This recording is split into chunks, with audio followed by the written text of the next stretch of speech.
My daughter's husband thought I was just an old fool who didn't understand anything.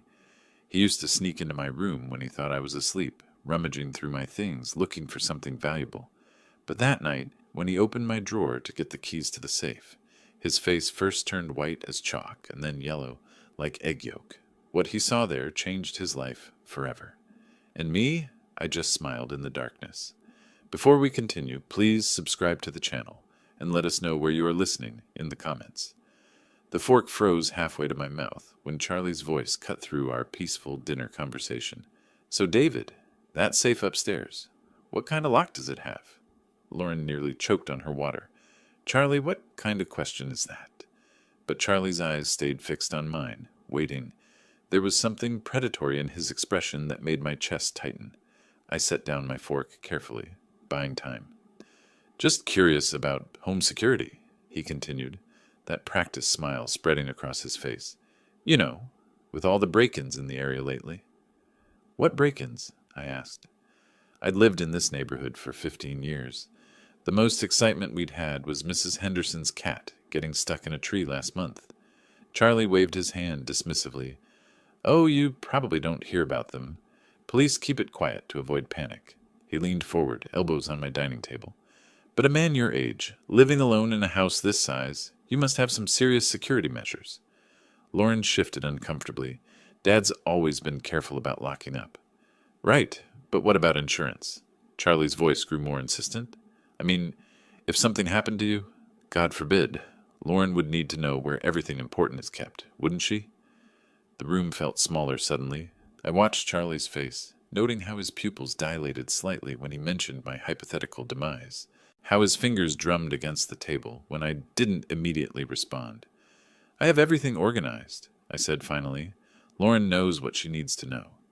But does she know about the key? The question hung in the air like smoke. Lauren looked between us, confusion creasing her brow. What key? She asked. Charlie's smile widened. The one in your dad's bedroom drawer. The one that... How do you know about any key in my bedroom? The words came out sharper than I intended. For just a moment, Charlie's mask slipped. I saw something cold and calculating flash across his features before the concerned son-in-law expression returned. I was looking for aspirin last week when my head was killing me, he said smoothly. Lauren told me to check your bathroom cabinet, but I accidentally opened the wrong drawer first. Sorry, didn't mean to invade your privacy. Lauren nodded quickly. I remember that headache. You were really suffering. But I remembered that day too. Charlie had been upstairs for nearly 30 minutes, claiming stomach troubles after dinner, long enough to do more than search randomly for aspirin. The aspirin's in the medicine cabinet, I said quietly. Always has been.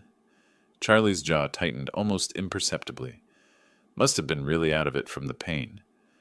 The conversation limped along after that, but Charlie kept circling back. Questions about my bank, about who else had keys to the house, about my daily routines. Each query felt like fingers probing a wound, testing for weakness.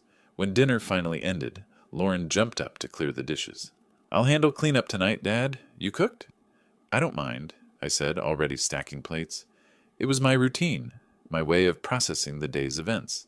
Tonight, I especially needed the familiar rhythm of washing and drying. Come on, honey, Charlie said to Lauren, his hand already on her shoulder. Let your dad handle his kitchen. We should get some rest. They disappeared upstairs, and I heard their bedroom door close. But as I scrubbed the dinner plates, I kept replaying Charlie's questions. The way he'd known about a key he shouldn't have known existed. The casual mention of my death and Lauren's inheritance. My hands moved automatically. Wash, rinse, dry, while my mind cataloged every red flag I'd ignored over the past 3 weeks. Charlie's unemployment story that never quite added up. His constant interest in my financial situation. The way he studied my house like he was memorizing blueprints. I finished the last glass and hung the dish towel on its hook. The kitchen gleamed under the overhead lights, restored to perfect order. But something fundamental had shifted tonight. The house felt different now, not safer, but exposed. Upstairs, I could hear muffled voices through the walls, then silence. Time to see what other surprises waited for me in my own home. The first thing I noticed climbing the stairs was my bedroom door. It stood slightly ajar, maybe 2 inches of darkness visible through the gap. I stopped on the top step, my hand gripping the banister. That door had been closed when I went down for dinner. I always closed it, a habit from 40 years of living alone, broken only recently by my daughter's presence in the house. But Lauren and Charlie were staying in the guest room down the hall. There was no reason for anyone to be in my bedroom. I stood there for 30 seconds, listening. No sound came from the guest room, no movement anywhere upstairs, just the familiar settling noises of an old house, and my own heartbeat drumming in my ears. I pushed the door open slowly, waiting for it to creak. It didn't. The hinges were well oiled, silent, but stepping into my private space felt like walking into a crime scene. Everything looked normal at first glance. The bed was still made, corners tight and perfect. My reading glasses sat on the nightstand where I'd left them. The lamp stood at the same angle. But my eyes, trained by decades of methodical living, caught the discrepancies immediately. The closet door hung open exactly 4 inches. I always closed it completely. The slight gap would have bothered me all night. My dresser drawers weren't quite flush anymore. The second drawer from the top, where I kept important papers, had been pushed in carelessly. A corner of manila folder peeked out like a yellow tongue. My stomach clenched. I moved to the dresser, pulling out the drawer fully. The folders inside had been rifled through, returned in approximately the right order, but not exactly. Someone had been thorough, but not careful enough. Insurance papers were mixed with bank statements. My will, normally kept in the back folder, had migrated toward the front, and the small brass key I kept taped under the drawer's lip was gone. I checked twice, running my fingers along the wooden surface where the tape had been. Nothing.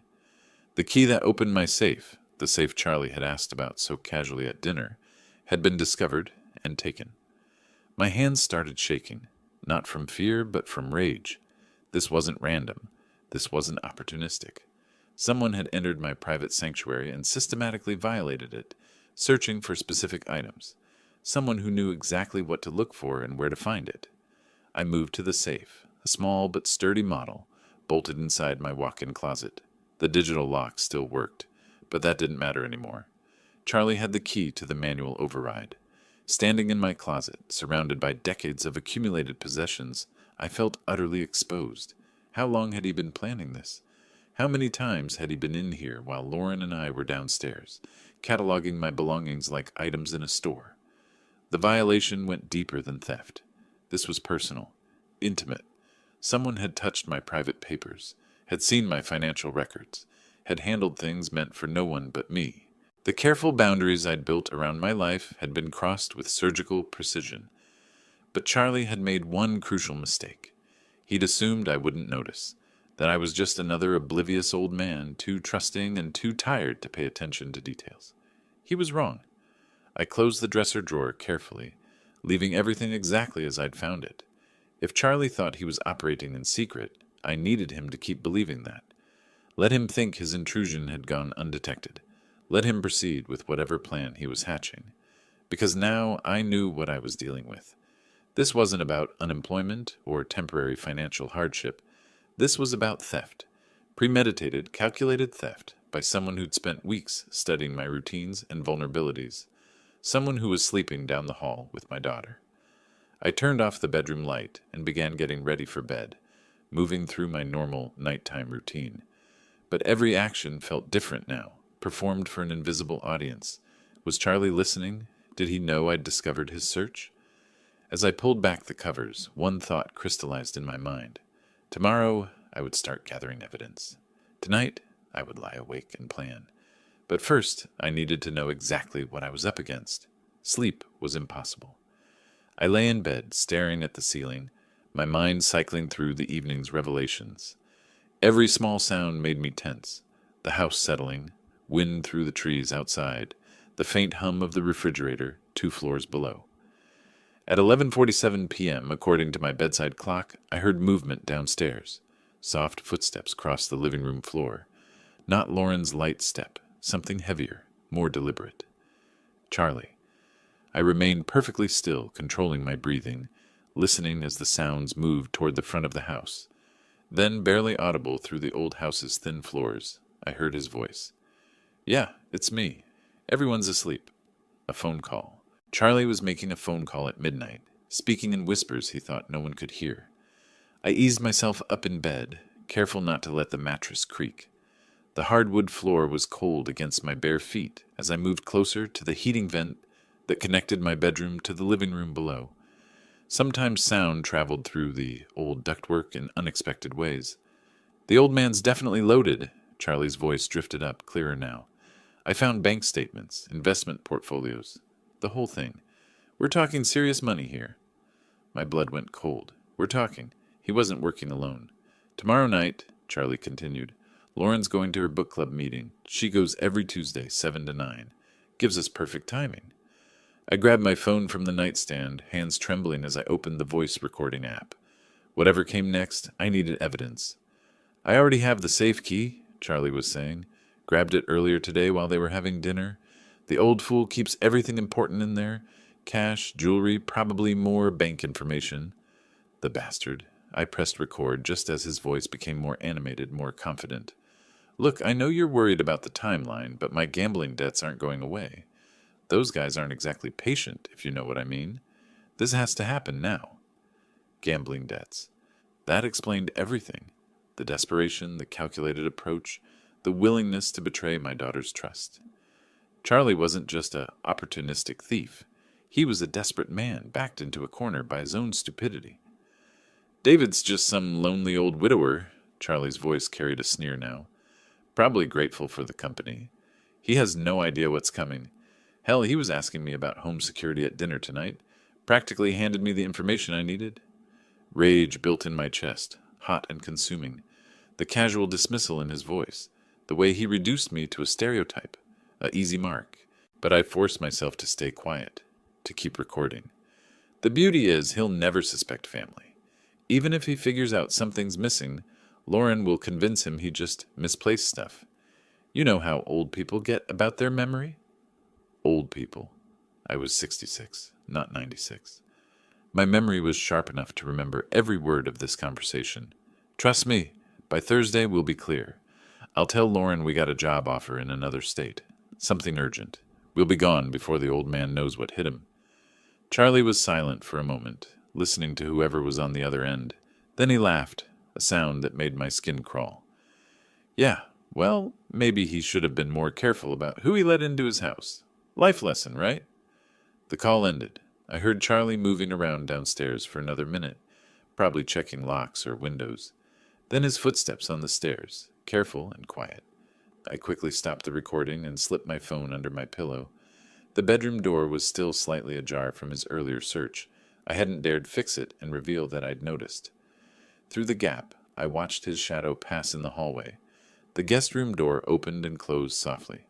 For a long time after that, I lay in the darkness, processing what I'd learned. Charlie had gambling debts serious enough to involve dangerous people. He had an accomplice. He planned to rob me tomorrow night during Lauren's book club meeting, and he intended to disappear immediately afterward, taking my daughter with him into whatever mess he'd created. The violation of my bedroom suddenly seemed small compared to this larger betrayal. Charlie wasn't just stealing from me. He was using Lauren as cover, manipulating her love and trust to set up his crime. But he'd made a critical error.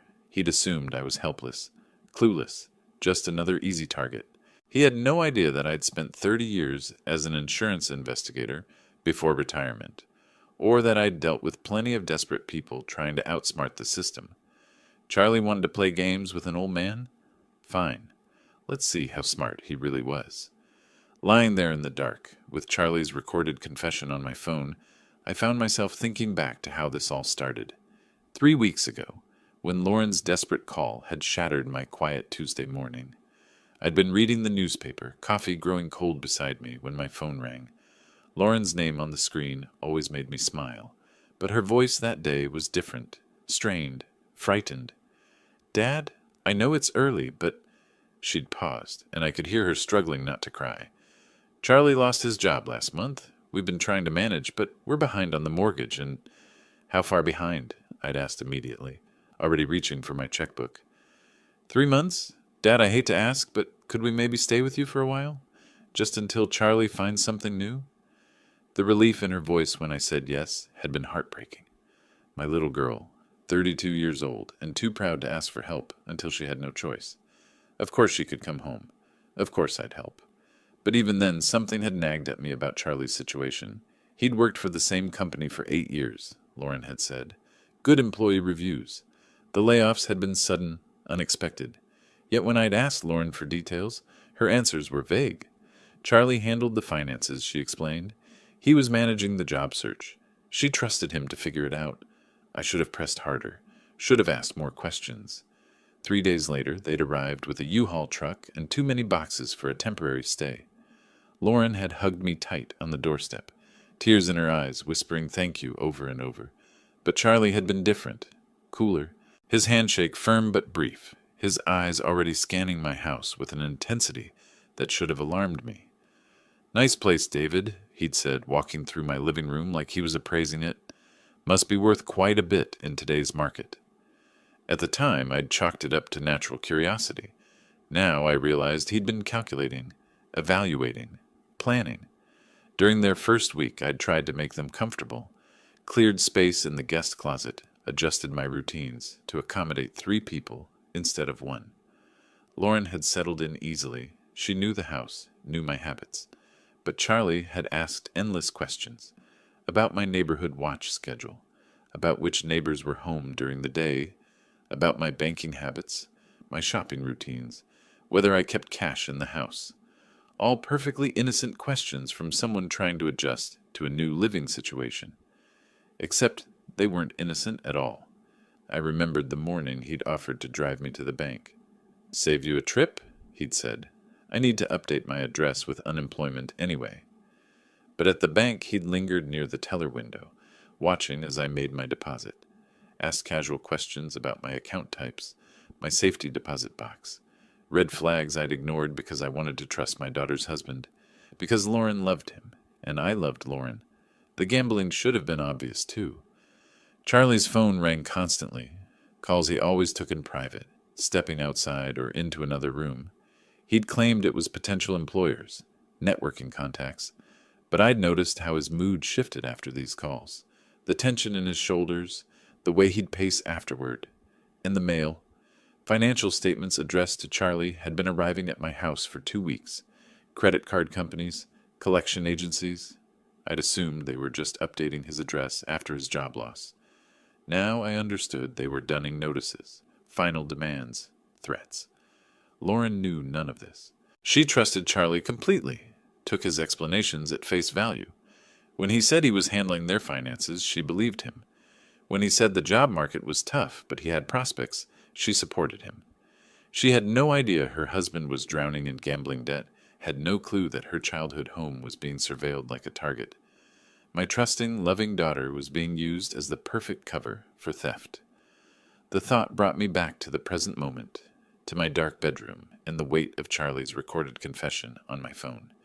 In 12 hours, he planned to rob me. In 36 hours, he planned to disappear with Lauren, dragging her into his web of debt and deception. But he'd made one catastrophic miscalculation. He'd assumed I was just a lonely old man, grateful for company and easy to fool. I wasn't lonely. I was careful. I was observant. And I had 30 years of experience dealing with people who thought they were smarter than everyone else. Charlie wanted to steal from me tomorrow night? Fine. Let him try. But he was about to learn that some old men bite back. I woke at 6:30, same as always. The recording on my phone felt like evidence of a nightmare, but the timestamp proved otherwise. 12:47 a.m., Charlie's voice clear as daylight, planning to rob me tonight. Downstairs, I started the coffee maker and began my usual breakfast routine. Eggs, toast, orange juice, everything precisely as it had been for the past 3 weeks. When Lauren appeared in her robe, yawning and grateful, I smiled warmly. Morning, sweetheart. Sleep well? Like a baby. Thank you again for letting us stay here, Dad.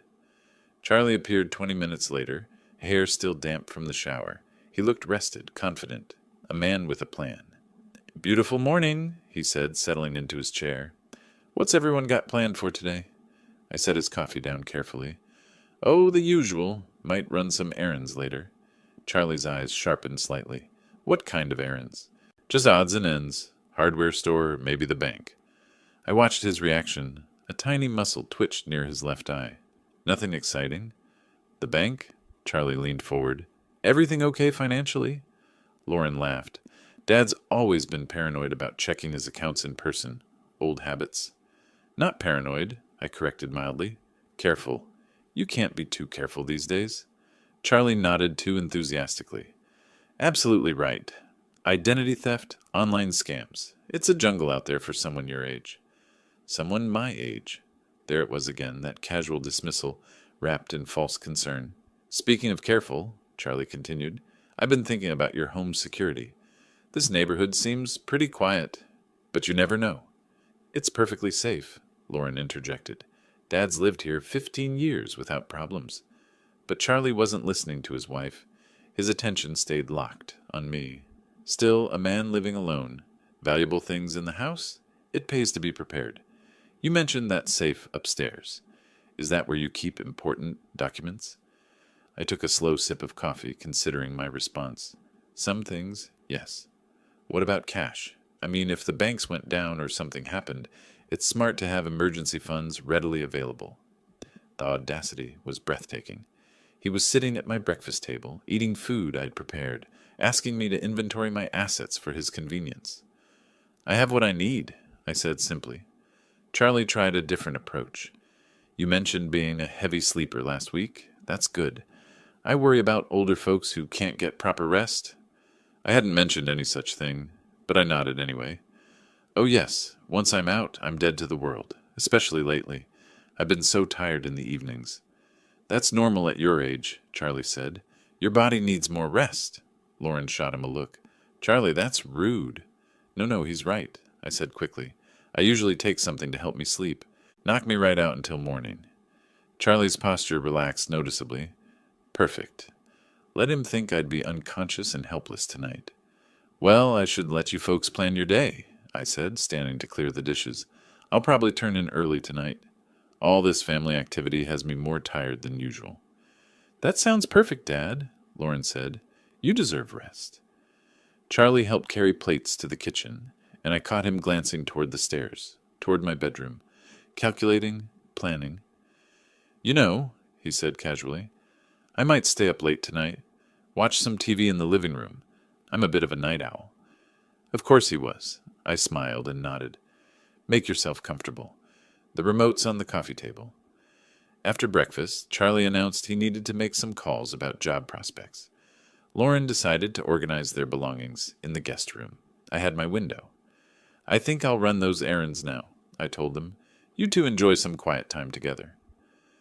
As I backed out of the driveway, I saw Charlie watching from the upstairs window. Not the guest room window, my bedroom window. My hands tightened on the steering wheel. Tonight couldn't come soon enough. The hardware store was my first stop. I needed supplies, but more importantly, I needed to think through every detail of what was coming. Charlie had made his intentions crystal clear at breakfast. Tonight, while I supposedly slept deeply with the help of medication, he planned to enter my bedroom, locate the key he'd spotted weeks ago, and open my safe. Simple. Clean. The perfect crime against a trusting old man. Except the key wasn't there anymore. I'd moved it at 5 this morning after lying awake since Charlie's phone call. The small brass key now sat safely in my kitchen junk drawer, buried beneath rubber bands and twist ties. Charlie could search my bedroom dresser until his fingers bled. He'd find nothing. But that wasn't enough. I wanted him caught red-handed, humiliated, exposed for exactly what he was. I wanted evidence so clear that even Lauren couldn't deny her husband's true nature. In the hardware store's party supply aisle, I found what I needed. A small confetti cannon, the kind used for gender reveal parties. Spring-loaded, designed to create maximum mess with minimum effort. Perfect. I also picked up a bag of ultrafine glitter, the kind that sticks to everything and never quite comes off. Silver and gold, because if Charlie wanted to be a thief, he should look the part. Back home, I found the house empty. A note from Lauren on the kitchen counter. Gone grocery shopping with Charlie. Back by 2 p.m. Love you. Perfect timing. I had 3 hours. In my basement workshop, I carefully dismantled the confetti cannon. The mechanism was beautifully simple, a spring-loaded plunger that would trigger when sufficient pressure was applied. I replaced the harmless paper confetti with my glitter mixture, adding just enough to coat someone thoroughly without causing injury. The tricky part was calibration. I needed the device to trigger when Charlie opened my dresser drawer and reached inside, but not from casual contact. After several tests with a wooden spoon, I found the right sensitivity. Installation required precision. I placed the modified cannon inside my dresser drawer, positioning it so the trigger would activate when someone reached toward the back, exactly where the key had been hidden. To anyone glancing inside, it would look like normal drawer contents. A few old photos, some buttons, miscellaneous items. But reach in with purpose, search with intent, and surprise. I tested the setup 3 times, using a ruler to simulate Charlie's searching motion. Each test triggered perfectly, sending a cloud of glitter exactly where an intruder's face and hands would be. The device reset easily, ready for its real performance. Next came the key placement deception. I positioned a dummy key in plain sight near the front of the drawer, an old luggage key that looked similar enough to fool someone in a hurry. Charlie would spot it immediately, reach for it confidently, and trigger my surprise. The beauty was in the psychology. Charlie expected stealth, silence, success. He'd budgeted for a quick, quiet theft. He hadn't planned for a glitter explosion that would mark him as clearly as a die pack marks bank robbers. By 1:45 p.m., everything was in place. The drawer looked innocent and normal. The trap was armed and ready. Charlie would walk into my bedroom tonight, expecting to find a helpless victim. Instead, he'd find 24-karat justice. I heard car doors slamming in the driveway. Lauren and Charlie returning from their shopping trip, probably feeling domestic and normal. Charlie had no idea his crime scene had become a trap. I closed the dresser drawer gently and headed downstairs to greet them, wearing my best grandfatherly smile. Tonight was going to be very interesting. I need to run out for a quick errand, I announced after lunch. Won't be long. Lauren looked up from unpacking groceries. Need help with anything, Dad? Just picking up something at the electronics store. You two relax. You've done enough shopping for one day. Charlie barely glanced up from his phone, but I caught the flicker of interest in his eyes. The old man running errands alone, leaving the house unguarded, probably confirming his mental map of my routine. The Best Buy clerk was a helpful young man named Marcus, who didn't blink when I explained I wanted a security camera for my bedroom. "Lot of break-ins in your area?" he asked. "Something like that. I need something small, with good night vision, and it needs to be wireless." Marcus showed me several options. I settled on a compact model that connected to my smartphone, with motion detection and 8 hours of battery life. The camera was smaller than a deck of cards and came with magnetic mounting options. "You'll want to test the placement," Marcus advised. "The app lets you see exactly what the camera sees in real time." Perfect. I paid cash and drove home, the camera sitting in its box beside me like a secret weapon. Back home, I found Charlie and Lauren watching television in the living room. They looked comfortable, domestic, like a normal couple staying with Lauren's father, not thieves preparing for a heist. "Just going to rest for a few minutes," I told them, heading upstairs. "All this running around has me beat." In my bedroom, I closed the door and got to work. The camera needed to capture Charlie's approach to the dresser, his reaction to opening the drawer, and the glitter explosion that would follow. But it also needed to remain completely hidden. I tested several positions using the smartphone app. On top of my bookshelf, the angle was wrong. Behind my lamp, too obvious. Finally, I found the perfect spot, nestled between books on my nightstand, angled to capture both the dresser and the center of the room. The magnetic mount held perfectly, and the camera's black casing blended with the book spines. Unless someone was specifically looking for surveillance equipment, it was invisible. I spent 20 minutes adjusting the angle through the app, ensuring optimal coverage. The motion detection was sensitive enough to activate when someone entered the room, but not so sensitive that normal settling or outside noise would trigger false recordings. Battery life was crucial. The camera needed to last from now until Charlie made his move, potentially 8 to 10 hours. I switched it to motion-activated mode to conserve power, then tested the night vision capability by turning off the lights. The infrared image was crystal clear. Charlie's face would be perfectly visible when he triggered my trap. I also tested the recording function, making sure the audio was clear enough to capture any words Charlie might speak during his crime. If he said anything incriminating, and desperate people often talk to themselves, I'd have that evidence too. The setup was elegant in its simplicity. Charlie would enter my room expecting darkness and silence. Instead, he'd be filmed from the moment he crossed the threshold. The camera would capture his search, his discovery of the dummy key, his reaching into the drawer, and the spectacular glitter explosion that followed. Visual evidence, audio evidence, and physical evidence, all in one beautiful package. I repositioned a few books to better camouflage the camera, then stood back to admire my work. Everything looked normal, innocent, just an old man's bedroom, ready for a peaceful night's sleep. Downstairs, I could hear Lauren and Charlie talking quietly, planning their evening, no doubt. Charlie was probably calculating the hours until his theft window opened. He had no idea the window had become a trapdoor. I checked my phone one final time. The camera feed was clear, the recording function active, the battery showing full charge. Everything was ready. Tonight, Charlie would finally show his true colors, and thanks to modern technology, every moment would be preserved in high-definition detail. Let the games begin. Dinner passed peacefully, with Lauren chatting about neighborhood changes and Charlie checking his phone frequently. I played my part perfectly, the tired grandfather, ready for an early bedtime after a busy day. By 8 o'clock, we'd settled in the living room. Lauren curled up with a book while I claimed my usual armchair, making a show of rubbing my temples. "Long day," I murmured. "Think I'll turn in early tonight." Charlie looked up from his phone immediately. "Actually, David, I was hoping we could share a drink first. You know, father and son-in-law bonding time." The suggestion came out of nowhere, but his tone was carefully casual. Too casual. "That's sweet," Lauren said, not looking up from her book. "You two should spend more time together." "I was thinking about that bottle of Macallan I saw in your kitchen," Charlie continued. "Premium stuff, perfect for a nightcap." I kept my expression neutral, but internally I was fascinated. Charlie had been planning this conversation probably since breakfast. The timing, the suggestion, the specific mention of expensive whiskey. Nothing was accidental. "I appreciate the thought," I said, "but I'm on medication that doesn't mix well with alcohol."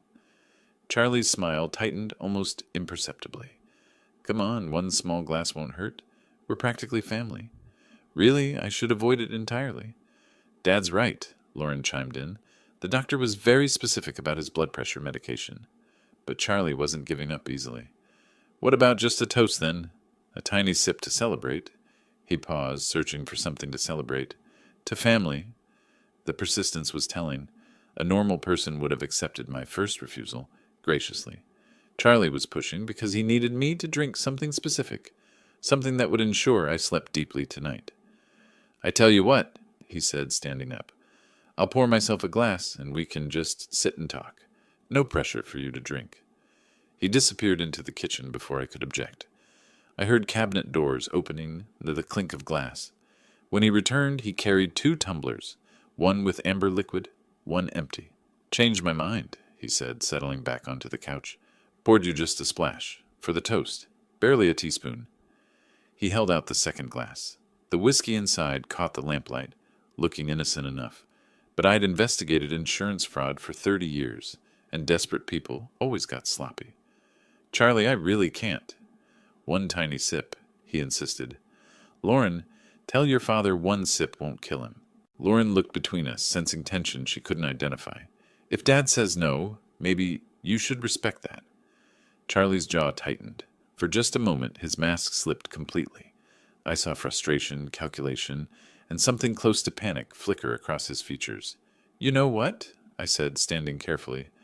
"I'm more tired than I thought. I think I'll take one of those sleeping pills and call it a night." Charlie's posture changed immediately. "Sleeping pills? Doctor prescribed them last month. Powerful stuff. Knocks me out completely. I'll be dead to the world until morning." Relief flooded Charlie's face. "That sounds perfect. You need your rest." "Sweet dreams, Dad," Lauren said, kissing my cheek. "See you in the morning." I made a production of climbing the stairs slowly, pausing to grip the railing like an old man struggling with fatigue. At the top, I turned back. Don't stay up too late, you two. Charlie, help yourself to anything in the kitchen. Thanks, David. Sleep well. In my bedroom, I went through the motions of preparing for sleep, changing clothes, brushing teeth, turning down the bed. But I also double-checked my camera positioning and confirmed the glitter trap was ready. I turned off my bedroom light and settled onto the bed fully clothed, positioning myself where I could see the hallway through my slightly open door. Downstairs, I could hear the television playing softly, Charlie and Lauren talking in hushed voices. Then Lauren's footsteps on the stairs, the guest room door closing. Charlie stayed downstairs, waiting, probably watching the clock, calculating how long it would take for my sleeping pill to take full effect. I checked my phone. 9:47 p.m. The camera showed my empty bedroom in perfect night vision detail. The trap was set. The stage was prepared. All I had to do now was wait for my son-in-law to reveal his true nature. At 2:43 a.m., I heard the first creak on the stairs. I'd been lying motionless for hours, positioned so I could see the hallway through my barely opened door. My phone showed the camera feed in real time. My empty bedroom waiting in perfect night vision clarity. Charlie moved like a professional burglar, avoiding the spots on the stairs that groaned under weight. He'd learned my house's quirks during his 3-week residency, mapping every sound that might betray his presence. The hallway floorboard outside my room whispered under his weight. Then silence. He was listening, making sure his sleeping pill story had worked its magic. I controlled my breathing, keeping it deep and regular. The performance of my life, with my daughter's future hanging in the balance. My door handle turned with glacial slowness. Charlie's silhouette appeared in the doorway, backlit by the faint hallway nightlight. He stood frozen for 30 seconds, watching my supposedly unconscious form. Satisfied I was deeply sedated, he slipped inside. Charlie moved with predatory confidence now, believing himself invisible and untouchable. His dark clothing made him nearly invisible, but I could track his movement by sound and the shifting shadows. He approached my dresser with the certainty of a man who'd planned every step. 3 weeks of reconnaissance had taught him exactly where to find what he needed. The key that would unlock my safe, my security, my life savings. I watched him position himself directly in front of the dresser. His hands reached for the second drawer, the one containing my hidden key and his spectacular surprise. The drawer slid open smoothly. For a split second, Charlie's posture radiated triumph. He'd found his target, reached inside confidently, fingers seeking the brass key that would solve all his problems. Then my confetti bomb exploded. Boom! The sound was magnificent, like a party favor crossed with a small cannon. Silver and gold glitter erupted in a glorious cloud, coating Charlie from head to toe in sparkling confetti. The explosion echoed through the house like celebratory gunfire. Charlie stumbled backward, cursing violently as glitter settled in his hair, on his clothes, across his shocked face. He looked like he'd been attacked by a craft store explosion, transformed into a walking disco ball. "What the hell?"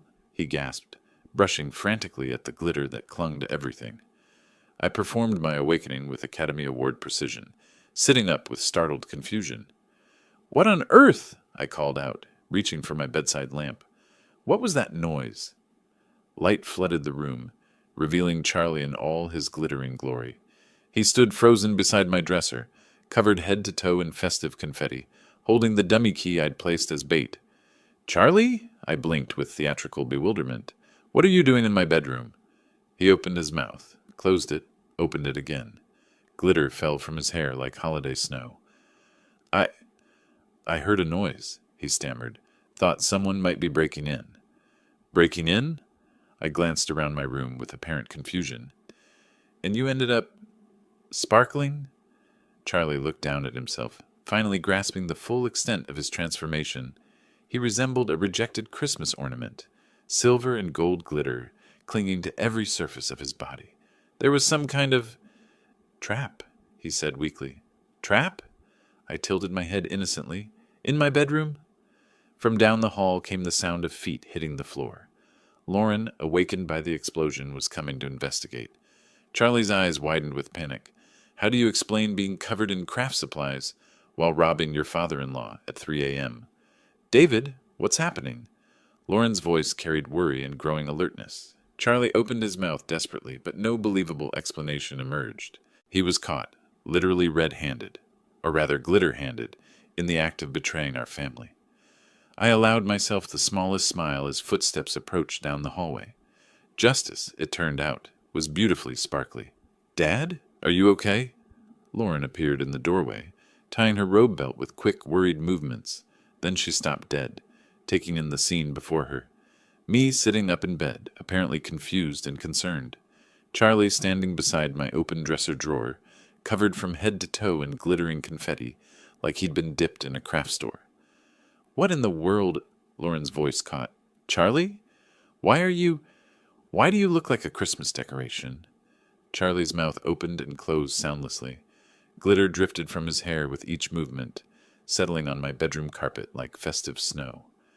"There was a noise," he said finally, his voice strained. "I came to check on your father." "At 3 a.m? Lauren's tone sharpened. "And you ended up covered in...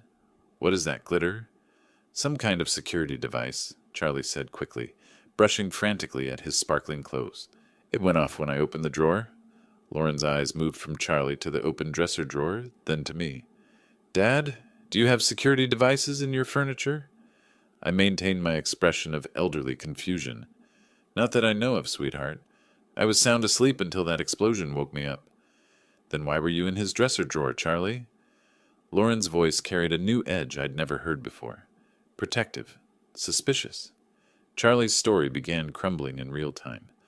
"I was looking for something to help you sleep. You were tossing and turning, and I thought David might have some extra sleep aids." "Sleep aids?" Lauren's eyebrows lifted. "In his bedroom dresser?" "I thought... maybe..." Charlie gestured weakly at the drawer, sending more glitter cascading to the floor. "Charlie," I said gently, "my medications are in the bathroom cabinet. They always have been." The silence that followed felt heavy with implications. Lauren looked between us, her expression shifting from confusion to something harder. "So let me understand this," she said slowly. "You left our bed at 3 a.m, came into my father's bedroom while he was sleeping, and opened his private dresser drawer, looking for medicine you knew wasn't there?" "It's not like that." "Then what is it like?" Lauren's voice rose slightly. "Because from where I'm standing, it looks like my husband was going through my father's personal belongings in the middle of the night." Charlie's desperation grew more visible. "Lauren, you have to understand. I was just trying to help." "Help with what, exactly?" I interjected mildly. "What were you hoping to find in that drawer?" Charlie's eyes darted between us. The question hung in the air like an accusation. He swallowed hard. "I was confused, disoriented. I thought I heard someone breaking in." "Breaking in?" Lauren repeated flatly. "So you decided to search my father's bedroom furniture?" "I wasn't searching." "Then what do you call opening his dresser drawer?" Charlie's glitter-covered hands clenched into fists. "Why are you interrogating me like this? I'm your husband." The defensive anger in his voice seemed to hit Lauren like a physical blow. She took a step back, and I saw something change in her expression, the last traces of trust beginning to crumble. "You're right," she said quietly. "You are my husband, which is why I'm asking you to explain why you're standing in my father's bedroom at 3 a.m, covered in craft supplies, with your hand in his private drawer." Charlie looked trapped, cornered by the weight of his own implausible explanations. Glitter continued to fall from his clothes like evidence of his guilt. "I can explain everything," he said desperately. "Then please do." Lauren crossed her arms. "Because right now I'm very confused about what my husband was doing in here." I watched my daughter's face and saw the exact moment her protective instincts shifted from Charlie to me. The moment she began to see the situation not as a misunderstanding, but as a threat to her father. Charlie must have seen it too, because his next words came out edged with panic. "Lauren, you have to trust me." But trust, once broken by glitter and lies, isn't easily repaired. Lauren's eyes stayed fixed on Charlie, and I could see her mental wheels turning, processing, analyzing, drawing conclusions that her heart didn't want to accept. "Charlie," she said slowly, "I need you to tell me the truth. Right now. What were you really doing in my father's bedroom?" Charlie opened his mouth, but I knew the moment had come. My daughter deserved better than watching her husband spin more lies. She deserved the truth, no matter how much it would hurt.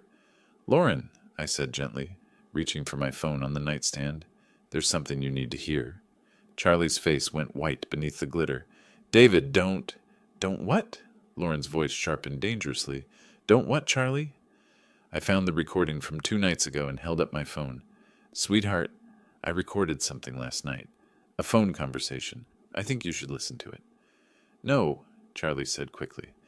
"Lauren, whatever he thinks he heard—" "Be quiet," Lauren snapped, never taking her eyes off me. "Dad, play it." I pressed play. Charlie's voice filled the room, clear and damning. "Yeah, it's me. Everyone's asleep. The old man's definitely loaded. I found bank statements, investment portfolios, the whole thing. We're talking serious money here." Lauren's face went completely still. Her eyes widened as she listened to her husband's voice discussing my finances with a stranger. "Tomorrow night, Lauren's going to her book club meeting. She goes every Tuesday, 7 to 9. Gives us perfect timing." "Stop it," Charlie said desperately. "Lauren, I can explain." "Shut up." Lauren's voice was deadly quiet. "Just shut up and let me listen." Charlie's voice continued from the phone. "I already have the safe key. Grabbed it earlier today while they were having dinner. The old fool keeps everything important in there. Cash, jewelry, probably more bank information." Lauren's hand flew to her mouth. She stared at Charlie like she was seeing a stranger. "Look, I know you're worried about the timeline, but my gambling debts aren't going away. Those guys aren't exactly patient, if you know what I mean." "Gambling debts?" Lauren whispered. "What gambling debts?" The recording continued. "David's just some lonely old widower.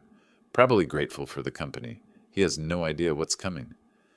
I watched my daughter's face crumble as she heard her husband's casual dismissal of me, his assessment of my vulnerability, his cold calculation of how to exploit my kindness. The beauty is, he'll never suspect family. Even if he figures out something's missing, Lauren will convince him he just misplaced stuff. You know how old people get about their memory. Lauren made a sound like she'd been physically struck, her husband's voice discussing how to use her trust to cover his theft of her father. "Trust me, by Thursday we'll be clear. I'll tell Lauren we got a job offer in another state. Something urgent. We'll be gone before the old man knows what hit him." I stopped the recording. The silence that followed was deafening. Lauren stared at Charlie, tears streaming down her face. "Gambling debts?" she whispered. "You were going to rob my father?" "Lauren, listen to me. You called him a lonely old fool." Her voice broke. "You were going to steal from him and then disappear, taking me with you as your cover story." Charlie tried to step toward her, but she backed away like he was dangerous. "How much?" she demanded. "How much do you owe?" "It doesn't matter." "How much?" Charlie's shoulders sagged. 47,000. Lauren's legs seemed to give out. She sank against the doorframe, staring at the man she'd married. "You've been lying to me for months," she said, "about everything.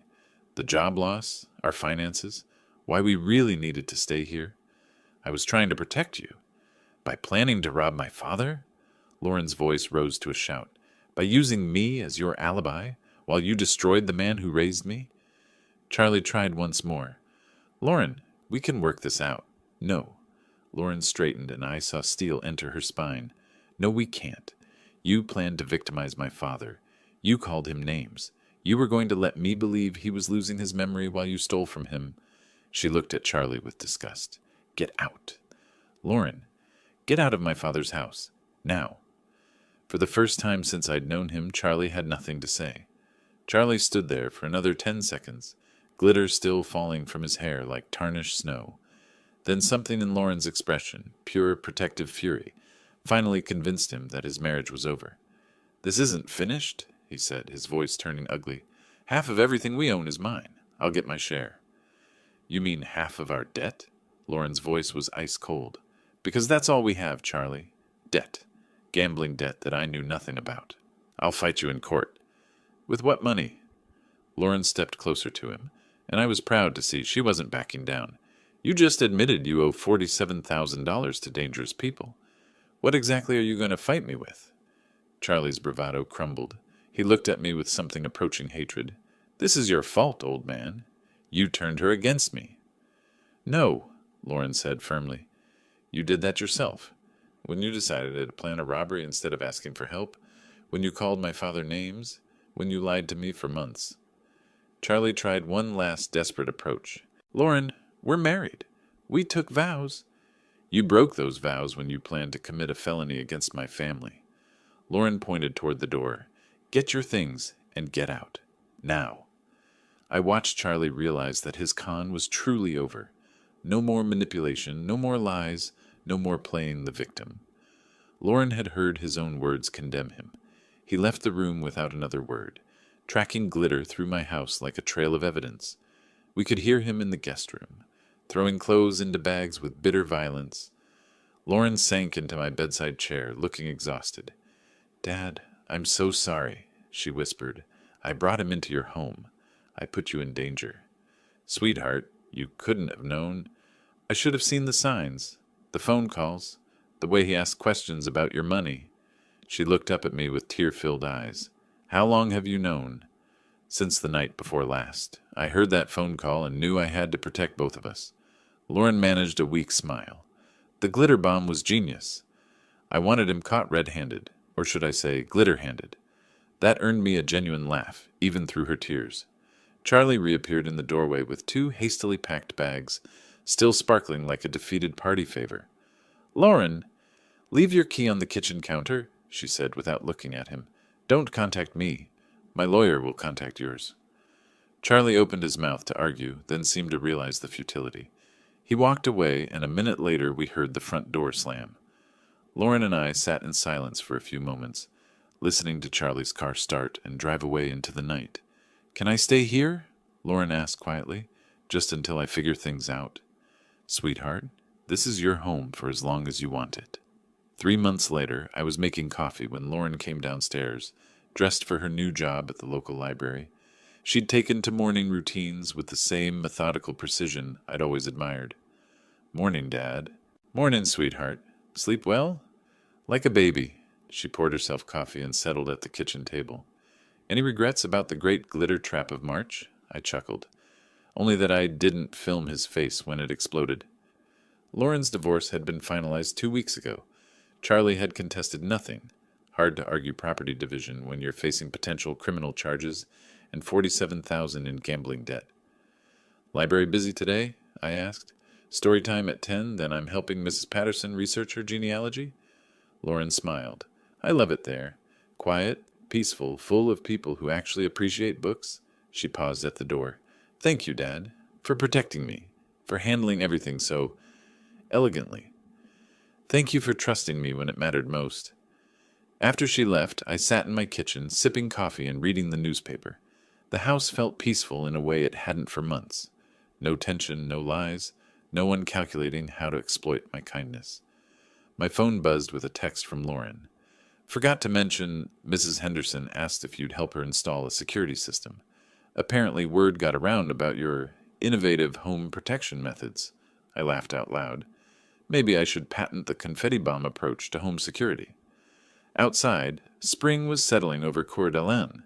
My neighborhood remained quiet and safe, just as it had been before Charlie's brief invasion of our lives. Sometimes justice comes from courtrooms and police. Sometimes it comes from trusting your instincts, setting careful traps, and letting people reveal their true natures. And sometimes justice sparkles. If you like this story, please like this video, subscribe to the channel, and share your impressions of this story in the comments. To listen to the next story, click on the box on the left. Thank you for watching.